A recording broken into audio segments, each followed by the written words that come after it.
Hello, I'm Dr. Elena Carruba, and today we're going to see emotional intelligence in storytelling.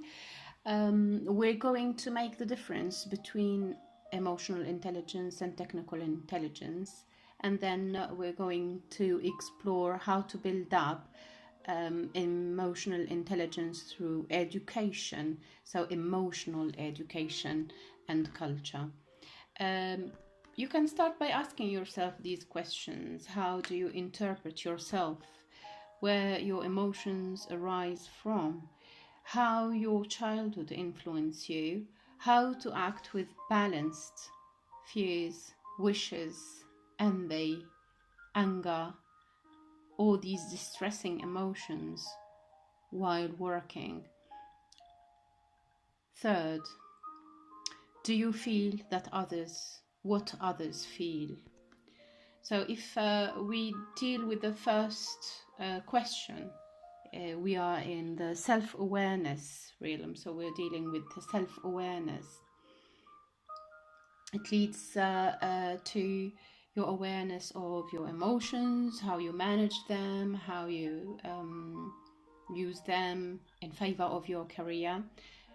Second question deals with self-management, and third one deals with empathy and social skills, empathy towards the other. Next, we are dealing with emotional intelligence versus technical intelligence.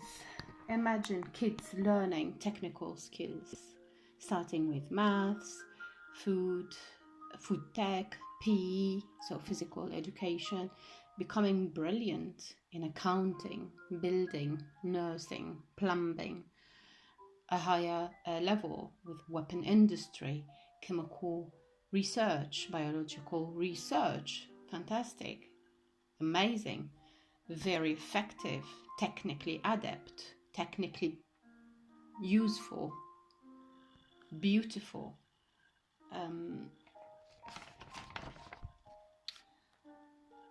However, what is useful is usable, and its existence depends on our need. No need, no use. Let's come to emotional intelligence now. To master the emotional mechanisms makes the difference. So a teacher or a business manager, a leader, can interpret the behavior issues like anger outbursts of a child or an employee as disguise, plea for help.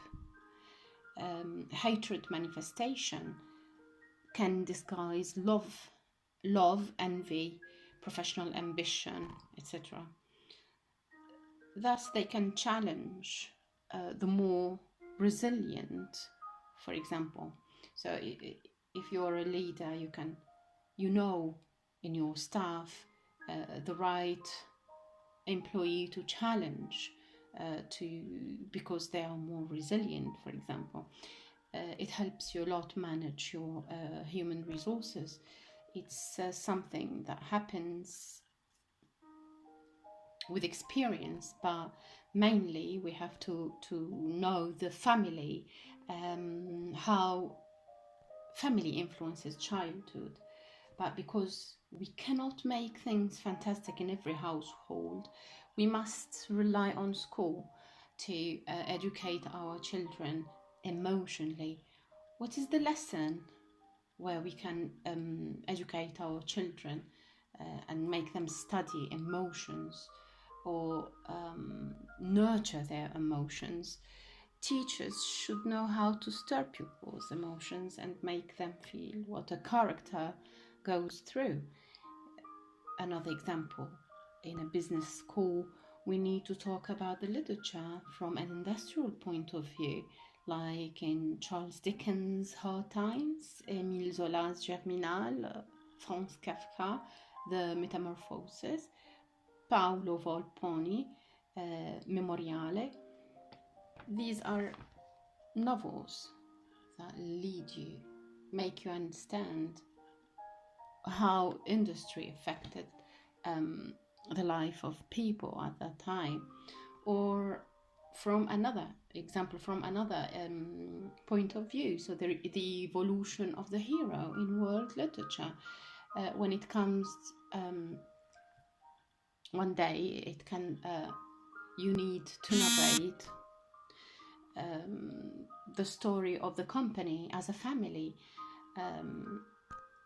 The leader needs the language of evolution, of family, needs to know how to depict a hero, because we always have heroes in our companies, in our workplaces. The one who worked in the pandemic, the one who worked hard, achieved something, changed the history of the company.